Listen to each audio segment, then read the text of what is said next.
Cześć. W tym filmie pokażę Ci, jak zainstalować aplikację RAR na ACER Iconia A10.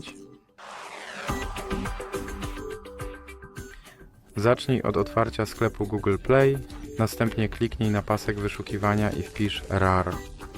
Teraz kliknij wyszukaj, a następnie kliknij zainstaluj.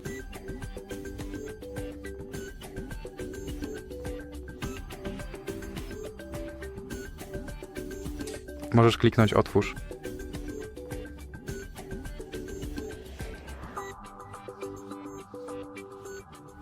Zezwól aplikacji na zarządzanie Twoimi plikami, potem wróć.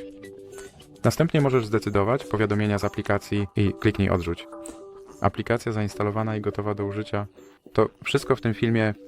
Jeśli Ci się podobało, daj łapkę i subskrybuj.